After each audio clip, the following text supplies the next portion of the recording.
Salom do'stlar. Sun'iy intellekt texnologiyalari hozirda hayotimizning deyarli barcha yo'nalishlariga kirib borishdi. Bugun ulardan biri haqida gaplashamiz. Aynan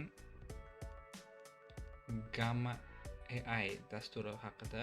Bu dasturni ko'pchiligimiz ancha yaxshi bilamiz, ko'pchilik foydalanib keladi. O'zim ham aynan shu dasturlardan foydalanaman. Oldinlari spikerlar, o'qituvchilar, chiqish qilmoqchi bo'lgan mutaxassislar seminarlarda, darslarga prezentatsiya tayyorlash jarayonida ko'plab vaqt sarflashardi. PowerPoint orqali rasmlar olib, shablonlar tanlab turib qo'yish kerak bo'lar. Hozirda Gamma AI ushbu jarayonni juda ham osonlashtirib qo'ydi. Birgina so'z, gaplar, yo'nalishlar shablon berib yoki bironta URL ni import qilish orqali ushbu platforma orqali osonlikcha prezentatsiya tayyorlash imkoniyatimiz mavjud.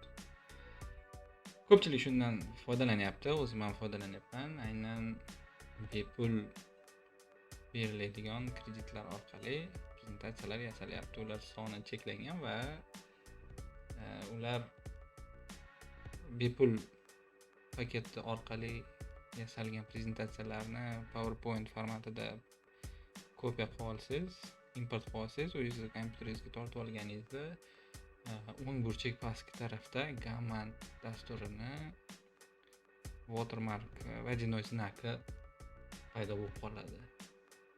Ushbu belgi birozgina prezentatsiyani asosiy mazmunidan chetga chiqarishga meni diqqatimni jalb qilib qo'ydi.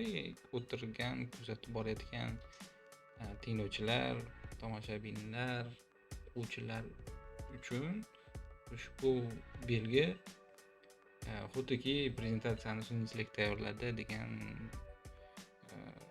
tushunchani yorqinroq ko'rsatib beradi. Qandaydir o'qituvchining aytilayotgan gapiga, spikerda aytilayotgan gaplariga, qilingan tadqiqotlarga ozgina ishonchsizlik tug'diryapti degan fikr uyg'onib qoldi. Shu bois Gamma orqali tayyorlangan prezentatsiyalarda pastki qismidagi Gamma appni prezentatsiyalarda ko'rinmaydigan qilishni sizlarga bu videoda qisqacha ko'rsatmoqchi edim. Mana ko'rib turganingizdek, ushbu dastur mana ko'rsatmam orqali chiroyli, effektli ranglarga boy rasmlar bilan prezentatsiyalarni qilib berdi. Bu prezentatsiyani ko'rib chiqsak bo'ladi. Unda jadvallar, har xil rasmlar, chatlar bor va shunga o'xshagan tekstlar mavjud. Endi buni biz biron bir joyda ko'rsatishimiz uchun ikki xil yo'limiz bor. Buni eksport qilib PDF yoki PowerPoint formatida tortib olsak bo'ladi. Ayrim joylarda interneti bor seminar xonalarida aynan shu Gamma AI orqali URL orqali qo'ysak bo'ladi, lekin hozirda ko'pchilik prezentatsiyani tortib olib PowerPoint formatida ko'rsatib berib turibdi. Bu bizga nimaga kerak? Ko'pchilikka qulay, o'rganib qolgan PowerPoint dasturida qanaqadir o'zgarishlar, qaysidir joylari bo'yicha tahrirlash kerak bo'lishi mumkin, ayrim rasmlar o'zgartirilishi mumkin, qo'shimchalar qo'shilishi imkoniyatini beradi. Shuning uchun ko'pchilik PowerPoint formatiga tortib olmoqda. Tortishga berib qo'ydim, biroz kutib turamiz. Mana tortib bo'ldi. Endi ushbu prezentatsiyani ochib ko'ramiz. Prezentatsiyani ochganimizda ko'rib turibsizki, deyarli hamma ma'lumotlari xuddi saytdagidek ochib berdi va bizga asosiy muammoimiz aytib o'tganimdek o'ng pastki burchakda Gamma dasturini belgisi turibdi. Bilmadim kimga qanaqa, menga bu belgi turishi biroz yoqmaydi.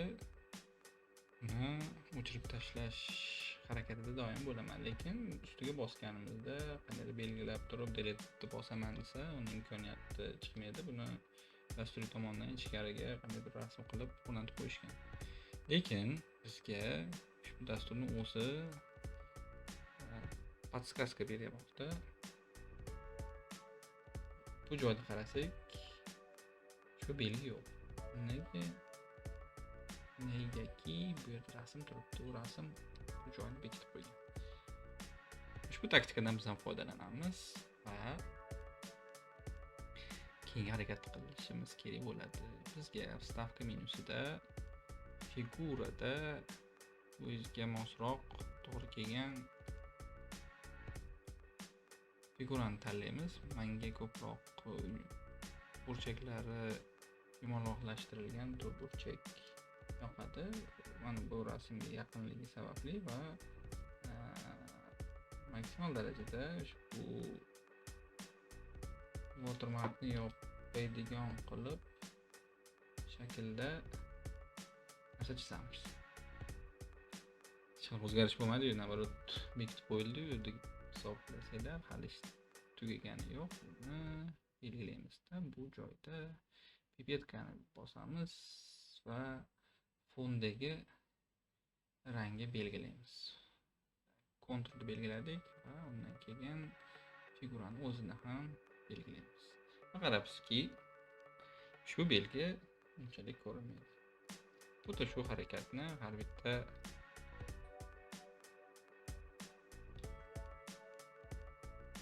sahifaga qilib chiqamiz. Uni qilishni qanday qilyapman? Mana belgilab turib, Ctrl C knopkasi yoki o'ng tarafdan bosib turib, kopировать knopkasini bosaman. Va har sahifaga o'tib turib, bu yerga Ctrl V knopkasini bosaman va o'zi kerakli joyiga o'rnatib qo'yadi. Rasm bor joylarga shart emas, ammo watermark bor joyga shu harakatni qilib boramiz. Qarabsizki, bizda nisbatan original tarzda tayyorlangan va sizni tinglovchilaringizni ko'ziga, g'ashiga tegmaydigan qandaydir ishonchsizlik tug'dirishi mumkin bo'lgan mayda kerak emas detalni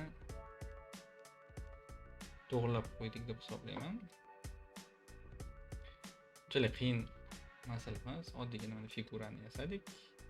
Rangini fonga nisbatan qilib turib, Ctrl kopiya, Ctrl vstavka harakatini qilib oldik va bizda ushbu prezentatsiyamiz nisbatan originallik tusiga keldi. Bunda e'tibor beringlar, imkon darajasida Office PowerPoint yangiroq versiyasi bo'lsa yaxshi. Menda 2019-versiyasi turibdi, undan balandti 2013-yildan balandti bu harakatlarni bajara olishi kerak. Hammaga rahmat. Ushbu qisqa videomiz yordam beradi sizga prezentatsiyalar tayyorlashda degan umiddaman.